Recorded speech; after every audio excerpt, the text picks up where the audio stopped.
Hey guys, this is Dexter's Bridge Show. My name is Dexter, your host. Thank you for joining us today. By the way, Happy New Year. Welcome to 2023. By now, I know most of you would have made New Year resolutions. No. I'm not bashing anybody. It's good to make New Year resolutions. Nothing wrong with that. Very important. I used to think that there was no need to make a fuss about New Year's, that life should just continue and you should just continue living well and being responsible no matter what the calendar says. Now, that must sound right in a sense, but the acknowledgement of change in time is important. At least the fact that God created the calibrations in time. If you look at Genesis chapter 1 verse 14, the Bible says, then God said, let there be light in the firmament, that it might divide the day from the night, and let them be for signs and for seasons, and for days and for years. If you look at the Lexham English Bible, it says, for signs and for appointed times, and for days and for years. I like the way the God's Word translation puts it. It says to mark religious festivals. You can see we have times and seasons and festivals. So as we make resolutions this year, one thing that I want us to prioritize is building relationships. Building relationships. Now, there are two polarities to relationship. There's a toxic part and the nourishing part on one end. I'll be talking about nourishing relationships. There is no achievement in life that is not tied to a relationship, none whatsoever. When God created man, he said, be fruitful. That means to bring forth, to reproduce. Now, reproduction in most cases, except, let's say, what they call parthenogenesis. That's when you say asexual relationship. Aside that, every other kind of relationship must have two organisms relate. By the way, even the asexual relationship has so many problems, including the threats to biodiversity. Aside that, like I said before, reproduction has to do with two organisms coming together to have relationship. Even in flowers, something has to move the pollen grain from one point to the other for there to be pollination, which is how flowers reproduce. In other areas of life, no meaningful progress can take place without a relationship. Ecclesiastes 4 verse 9 says, two are better than one because they have a good reward for your labor. Look at how contemporary English version puts it. It says, you are better having a friend than to be all alone because then you will get more enjoyment out of what you earn. The New Living Translation says, two people are better off than one, for they can help each other succeed. Yet again, easy to read version, my best. It says, two people are better than one. When two people work together, they get more work done. You can see, relationship is very important. Multiplication is only possible in the light of relationship. Think about it. If the number 2, for example, stands alone, it remains 2. However, if the number 2 goes into a multiplicative relationship with another number, let's say 2 times 4 gives you 8. Look again. If 2 times 10, it gives you 20.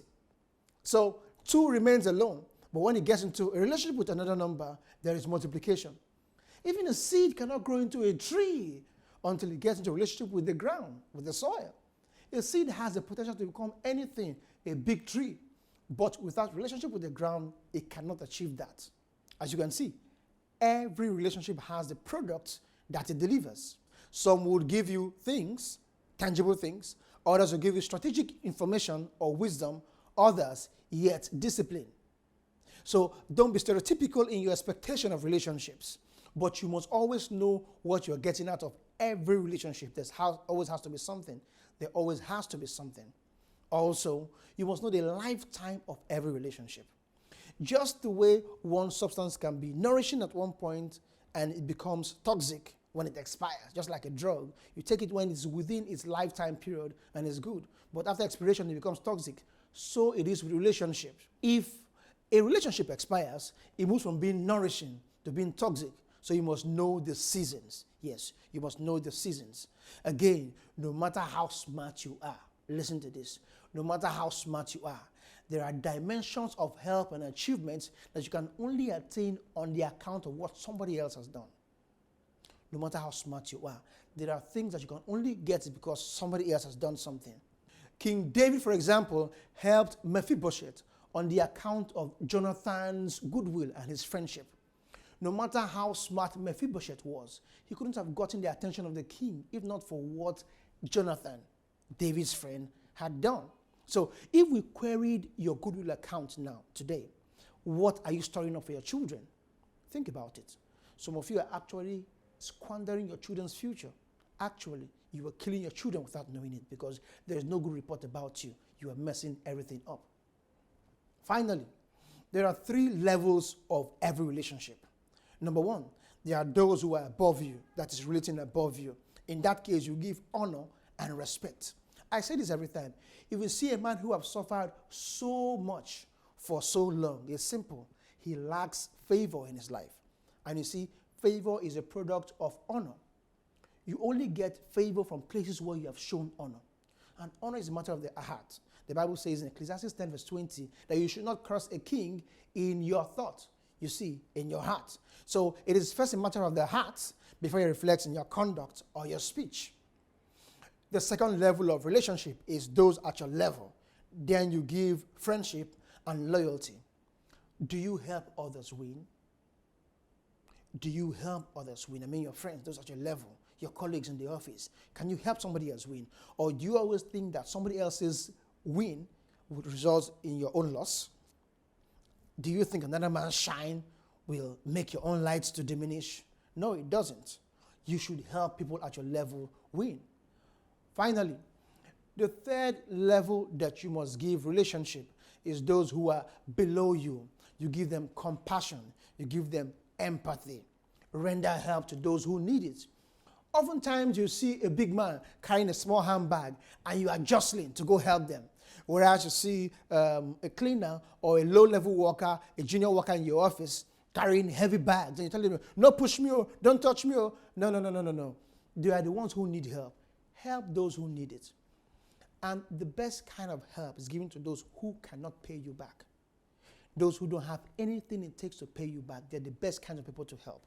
So you relate to those who are above you by showing them honor and respect, to those on your level by showing them friendship and loyalty, and those below you by giving them help, compassion, and sympathy. This year, 2023, make it a point of duty to culture and cultivate relationships. You can't go far alone. One person can walk fast, but he cannot walk far. You need relationships. Till I come your way next time, this is Dexter's Bridge Show, and be conscious to cultivate relationships. Don't forget to follow us on all platforms, on social media, on Facebook, Instagram, and on YouTube. Like this video. Yes, click on the like button now. Like this video and click on the subscribe button. Yes. Then enable notification to know when new videos drop.